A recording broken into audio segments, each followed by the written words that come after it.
Hello students of class 11. So today I am going to start the last topic of the chapter linear inequality. Already two topics were completed. The first topic was solving a linear inequality. Okay, using the word problem जो हम लोग first exercise में कर चुके हैं. Word problem use करके हमको inequality form करना है. Then we have to represent it in the number line. Okay, and the second one is second exercise. We have to show the linear inequalities, where the linear inequality belongs, where the region of the inequality belongs in graph. ठीक है, तो distinguish करना तुम लोग को आना होगा. Distinguish करने से ही मालूम चलेगा कौन सा क्वेश्चन किस पैटर्न से और किस हिसाब से करना है, उसका सॉल्यूशन क्या होना चाहिए. So in first exercise we have simplified the linear inequalities, but we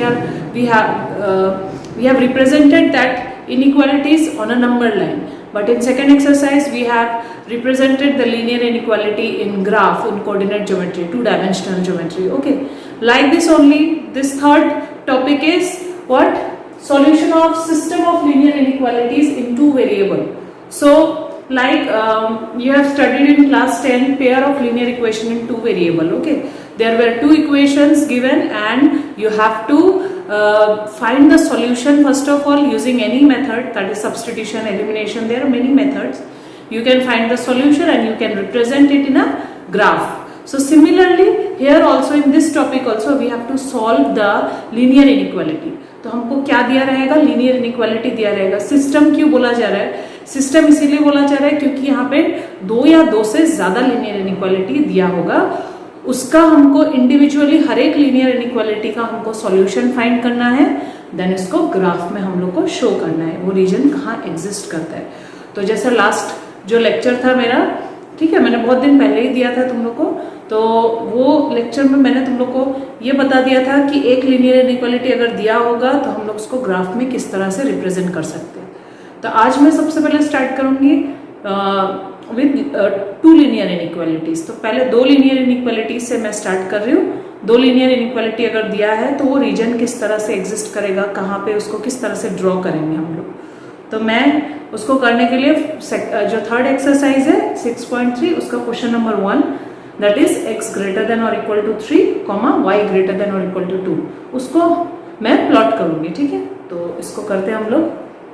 तो क्वेश्चन नंबर 1 में सबसे पहले हम लोग को क्या लेना है? जो इनइक्वालिटी दिया है सबसे पहले उनका इक्वेशंस लेना है. इक्वेशन यानी कि हम लोग को इक्वल टू साइन लिखना पड़ेगा जहां पे इनइक्वालिटी लिखा है. सो x इक्वल टू 3 और y इज इक्वल टू 2, ये दो इक्वेशन है. इन दोनों इक्वेशन को पहले हम लोग ग्राफ में प्लॉट करेंगे, इन दोनों का लाइन को ड्रॉ करेंगे. ऑलरेडी हमको मालूम है लीनियर इक्वेशन रिप्रेजेंट करता है स्ट्रेट लाइन. तो ये दोनों लीनियर इक्वेशन है, ये स्ट्रेट लाइन रिप्रेजेंट करेगा. तो x इज इक्वल टू 3 देखो कहां से पास होगा? ये है x का value 3. That means already we know that x is equal to 3 is parallel to what? y axis. x is equal to any constant will be what? Will be parallel to y axis. So ये x is equal to 3 का ये line हो गया. Similarly y is equal to any constant, तुम लोग पहले पढ़ चुके हो. y is equal to any constant. These type of equation will be parallel to x axis. और ये कहाँ से पास होगा? जहाँ पे y का वैल्यू 2 है. तो ये y का वैल्यू यहाँ पे 2 है, तो हम लोग यहाँ से ये लाइन को ड्रॉ कर लेते हैं. ये y is equal to 2. तो ये दोनों लाइन एक पॉइंट में कट कर रहा है. This point and this point is coordinate of this point is 2,3. Okay, this is not needed but for our मतलब हम लोग अपने लिए कि ये पॉइंट इंटरसेक्शन हम लोग निकाल रहे हैं 2,3. Now finally we have to show the region x greater than और इक्वल टू 3 और एक हम लोग को क्या शो करना है? y greater than equal to 2. तो 1 by 1 हम लोग लेंगे. सो सबसे पहले x ग्रेटर देन और इक्वल टू 3 यानी x का वैल्यू 3 के इक्वल होना चाहिए या तो 3 से बड़ा होना चाहिए. तो x का वैल्यू 3 कहां पे है? देखो ये लाइन में है x का वैल्यू 3. ठीक है, इस लाइन में. और x का वैल्यू 3 से बड़ा कहां होगा? ऑलरेडी हम लोग को दिख ही रहा है. यहां अगर हम लोग लेते हैं यानी इस लाइन का लेफ्ट साइड में अगर लेते हैं तो x का वैल्यू सब 3 से क्या है? स्मॉलर है, छोटा है. हमको बड़ा वैल्यू चाहिए. So we have to shade the right part. Okay, so this part we have to shade and we have to include the line, यानी हम लोग लाइन को लेकर शेड करेंगे. Because x is equal to, यहाँ पे देखो इक्वल टू भी दिया है. सो इक्वल टू है मतलब ये जो लाइन में जो पॉइंट है x इज इक्वल टू 3 वो सब पॉइंट भी सेटिस्फाई करेगा. So this is x greater than और equal to 3. Similarly y greater than और इक्वल टू 2, यानी y का वैल्यू या तो 2 का इक्वल है तो y का वैल्यू 2 का इक्वल ये सब पॉइंट्स में है. इन लाइन में सभी पॉइंट में क्या है, y का वैल्यू 2 है, x चेंज हो रहा है बट y क्या है, रिमेन्स कांस्टेंट, दैट इज 2. सो ये y इज इक्वल टू 2 है और y का वैल्यू 2 से बड़ा कहाँ पे होगा, पता ही चल रहा है, दिख ही रहा है y का वैल्यू 2 से बड़ा क्या होगा, ऊपर साइड में होगा, बिकॉज यहाँ y का वैल्यू 3 है 4 है. बट यहाँ नीचे की तरफ अगर हम जाए तो 1 0 -1 हमको छोटा वैल्यूज मिलेगा. So we want more than 2, that means we have to shade the upper part and we have to include the line. तो लाइन को इंक्लूड करके हम ये पार्ट को शेड कर देंगे. सो फाइनली हमको क्या पार्ट मिल रहा है, हमको कॉमन पार्ट मिल रहा है. कौन सा पार्ट, ये part. So you have to shade it. Okay, this is the common part. तो इसको पेंसिल से अच्छे से होल टोटल इस तरह से शेड करना है. ये सब जो शेड होगा वो थोड़ा सा गैपिंग, जैसे मैंने गैपिंग मेंटेन किया, एक लाइन फिर दूसरा लाइन के बीच में, तो इस तरह से गैपिंग मेंटेन करना. बट यहाँ जो कॉमन रीजन हम शेड करेंगे उसको अच्छे से पेंसिल से शेड करना है. So this region is what, this region is our x greater than और equal to 3, y greater than or equal to 2. Okay, so this is the solution. Okay, this is the region which is common in both the inequalities. So similar way में अगर हमको more than 2 inequalities अगर दिया है तब भी हम लोग सेम प्रोसेस करेंगे. हम लोग को क्या करना है, सबसे पहले उनका सॉल्यूशन फाइंड करना है. अगर इक्वेशन इस तरह से आता है x is equal to some constant, y is equal to some constant, तो उसका ग्राफ हम लोग को प्लॉट करना हम लोग को आराम से आता है, हमको इजीली मालूम है उसको कैसे करना है. बट अगर 2 वेरिएबल का होता है, जैसे मैं नेक्स्ट क्वेश्चन में अभी बताने के लिए जा रही हूँ, अगर 2 वेरिएबल का होता है तब हम लोग को उसका 3 सेट ऑफ सॉल्यूशन या 4 सेट ऑफ सॉल्यूशन फाइंड करना होगा. Okay, so see the next question. Next is question number 4 मैंने लिया है. सो यहाँ पे 2 इनइक्वालिटी दिया है, एक है x plus y greater than और इक्वल टू 4 और एक है 2x minus y less than और equal to 0. less than 0. So first of all in solution we have to write the inequalities. तो inequalities को लिखने के बाद हम लोग उसका इक्वेशन को फॉर्म करेंगे. तो इक्वेशन बना लिया इक्वल टू सिंबल देके. तो दोनों का इक्वेशन से हम लोग 3 सेट ऑफ सॉल्यूशन फाइंड कर रहे हैं. तो सॉल्यूशन निकालना तुम लोग को आता है, तो मैंने उसको डिटेल में यहाँ नहीं समझा है. x के जगह हम लोग डिफरेंट वैल्यूज पुट करेंगे जिससे हमको y का डिफरेंट वैल्यूज मिलेगा. सो 3 सेट ऑफ सॉल्यूशन यहाँ पे, और इसके लिए मैंने 3 सेट ऑफ सॉल्यूशन मिल गया है. अभी इसको हम लोग ग्राफ में प्लॉट करके इन दोनों का लाइन को ड्रॉ करेंगे. Okay,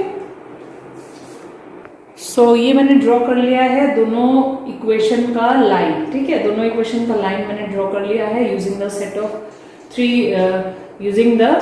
3 solution. ओके, सो अभी हम लोग ये रीजन को फाइंड करेंगे. सो रीजन क्या है, x plus y greater than और इक्वल टू 4. तो इसके लिए पहले हम लोग को लाइन को देखना होगा. तो इसके लिए हम लोगों ने लाइन कौन सा ड्रॉ किया है, x plus y equal to 4. तो देखो एक लाइन, जिस तरह से एक लाइन जब भी पास होता है तो वो पूरे प्लेन को 2 पार्ट्स में डिवाइड करता है. सो एक है इसका जो लेफ्ट साइड में है और एक है राइट साइड में जो पार्ट है. सो लेफ्ट साइड में हम लोग कोई भी एक पॉइंट लेंगे लाइन का लेफ्ट साइड में. तो ये पॉइंट है एक सपोज, तो ये है 2,0. सिमिलरली राइट साइड में हम कोई पॉइंट ले लेते हैं. कोई भी सिंपल करने के लिए हम लोग पॉइंट ले सकते हैं. तो मैं यहाँ पे ले रही हूँ 4,1. तो हम लोग दोनों पॉइंट को हम लोग इनइक्वालिटी में पुट करेंगे.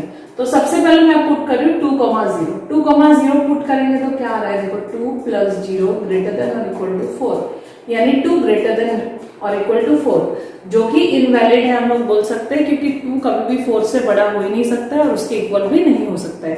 दोनों में से कोई भी केस नहीं हो रहा है. ठीक है, तो नेक्स्ट हम लोग 4,1 पुट करेंगे. 4,1 पुट करने से क्या आ रहा है, x के जगह में 4, y के जगह में 1, ग्रेटर देन और equal to 4. That means 5 greater than और इक्वल टू 4. तो इसका मतलब है ग्रेटर देन और इक्वल टू. सो दोनों में से कोई भी एक यानी सेटिस्फाई होना चाहिए. तो यहाँ पे 5 ग्रेटर देन 4 ये सेटिस्फाई हो रहा है. ठीक है, तो ये चेक करना है, या तो ग्रेटर देन या तो इक्वल टू सेटिस्फाई होगा ही होगा. तो यहाँ पे एक सेटिस्फाई हो रहा है, दैट इज ग्रेटर देन, यानी कि हम लोग लाइन का राइट साइड में अगर हम लोग कोई भी पॉइंट ले ले, any point, if you take any point and उसको हम लोग अगर पुट करते हैं इस इनइक्वालिटी में, तो वो इस इनइक्वालिटी को सेटिस्फाई करेगा. साथ ही साथ जो पॉइंट लाइन में लाई करता है, जैसे ये पॉइंट लाइन में ही लाई करता है इसी लाइन में, तो इस पॉइंट का कोऑर्डिनेट है 4,0. अगर हम इसको भी यहाँ पे बिठाए 4 + 0 ग्रेटर देन और इक्वल टू 4, तब भी हमको क्या मिल रहा है 4 ग्रेटर देन और इक्वल टू 4। ग्रेटर देन और इक्वल टू यानी या तो ग्रेटर होना चाहिए या तो इक्वल होना चाहिए। तो इसके लिए क्या हो रहा है, इसके लिए इक्वल हो रहा है।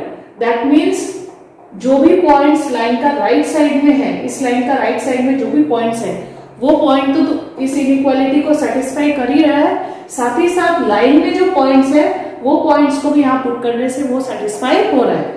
तो हम लोग कौन सा रीजन को शेड करेंगे, राइट साइड को, और हम लोग को इंक्लूड करना पड़ेगा किसको, लाइन को भी। ठीक है, तो ये इस तरह से हम लोगों ने इसको शेड कर दिया। सिमिलरली अगर हम लोग दूसरा लाइन को देखें, दूसरा लाइन है 2x - y < 0, तो इसके लिए भी हम लोग क्या करेंगे, इस लाइन के लिए भी हम लोग इसका लेफ्ट साइड में और राइट साइड में कोई भी पॉइंट एक ले लेंगे। तो जैसे ये इसका राइट साइड में पॉइंट हम लोग 2, 0 ले सकते हैं और लेफ्ट साइड में कोई भी पॉइंट ले सकते हैं। तो इसका लेफ्ट में हम लोग ये वाला पॉइंट ले लेते हैं जो y एक्सिस में है, वो क्या है 0, 3। तो दोनों कोऑर्डिनेट में हम चेक करेंगे, तो पहले 0, 3 में चेक कर लेते हैं। तो 2 × 0 - 3 < 0, तो ये आ रहा है -3 < 0। तो ये करेक्ट है क्योंकि -3 क्या है 0 से छोटा होता है। ओके, बट हम लोग अगर राइट साइड में जो पॉइंट है 2, 0 अगर हम उसको ले तो क्या आएगा 2 × 2 -0 < 0। सो 4 - 0 4 ही होता है, 4 < 0 आ रहा है, जो कि करेक्ट नहीं है, 4 0 से छोटा नहीं होता है। दैट मीन्स हम लोग को कौन सा पॉइंट सेटिस्फाई किया 0, 3, जो कि लाइन के इस लाइन के लेफ्ट साइड में लाई करता है। यानी कि लेफ्ट साइड में हम कोई भी पॉइंट ले ले, कोई भी पॉइंट ले ले, वो सभी पॉइंट इस इनइक्वालिटी में पुट करने से वो सेटिस्फाई करेगा। तो हमको कौन सा रीजन को शेड करना है, लाइन का लेफ्ट साइड को हम लोग को शेड करना है। ठीक है, लेकिन और एक चीज है यहाँ पे हम लोग को ये भी देखना है कि लाइन में जो पॉइंट्स है क्या वो हम लोग पॉइंट्स अगर यहाँ पे पुट करें तो वो सेटिस्फाई होता है। तो हम लोग लाइन के ऊपर कोई भी पॉइंट ले सकते हैं, जैसे कि ये पॉइंट है लाइन के ऊपर, ये क्या है 1, 2 इसका कोऑर्डिनेट है। तो 1, 2 अगर हम यहाँ पे पुट करते हैं तो 2 1 2 और ये -2 < 0, तो ये आ जाए 2 - 2। 2 - 2 क्या होता है 0, 0 < 0 इज नॉट वैलिड। 0 0 से छोटा ये कोई स्टेटमेंट करेक्ट स्टेटमेंट नहीं है। सो जो लाइन के ऊपर जो पॉइंट्स है वो इस इनइक्वालिटी के लिए सेटिस्फाई नहीं करेगा। तो हम लोग को कौन सा रीजन को शेड करना होगा, जो लेफ्ट साइड वाला है, लेकिन हम लोग को लाइन को लेके शेड नहीं करना है। ठीक है, तो इस तरह से हम लोग का शेड होगा, थोड़ा दूर दूर में शेड करना है। और जो कॉमन पार्ट है, कॉमन रीजन कौन सा है, ये रीजन जो है वो कॉमन रीजन आता है, तो इसको हम लोग अच्छे से शेड करेंगे। ठीक है, लेकिन यहाँ पे याद रखना है ये लाइन को टच नहीं होना चाहिए, इस पार्ट में ये लाइन को टच नहीं होगा, लेकिन ये पार्ट में भी हम लाइन को शेड नहीं कर सकते बिकॉज इसके लिए हमारा नहीं आ रहा है। ठीक है, तो हम लोग यहाँ पे अच्छा और एक चीज है, देखो यहाँ पे ये पूरा जो पार्ट है पूरा शेड हो रहा है। दैट मीन्स हम लोग इस लाइन को टच कर सकते हैं। ठीक है, तो ये लाइन को हम लोग पूरा टच करेंगे, जो ये फर्स्ट लाइन था, बट हम लोग ये सेकंड लाइन को टच नहीं कर सकते बिकॉज सेकंड लाइन का इनइक्वालिटी मतलब उसके लिए हम लोग ये कर रहे हैं, तो इसमें इक्वल टू सिंबल नहीं है, ये स्ट्रिक्टली अनइक्वल है।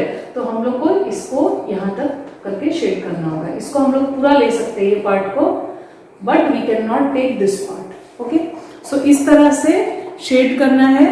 तो इस तरह का तुम लोग का क्वेश्चन आ सकता है। किस तरह का क्वेश्चन आ सकता है, देखो वर्ड प्रॉब्लम इससे रिलेटेड आ सकता है। तो तुम लोग क्या करो, इसके बाद मिसलेनियस का जो क्वेश्चन है उसको आप लोग सॉल्व करो। ठीक है, मिसलेनियस का ये क्वेश्चन में क्या है, डायरेक्टली इनइक्वालिटी आपको दिया ही हुआ है, तो आपको सॉल्यूशन फाइंड करना है सबसे पहले, and then you have to plot it in the graph to find the common region. ठीक है, तो आज के लिए होगा इतना। ठीक है, बाकी क्वेश्चन आप लोग करो, कोई भी डाउट होता है, कोई भी दिक्कत होता है पूछो। और नेक्स्ट ये तो लास्ट टॉपिक था इसका, तो नेक्स्ट में स्टार्ट में करूंगी permutation combination which is the most important topic of class 11।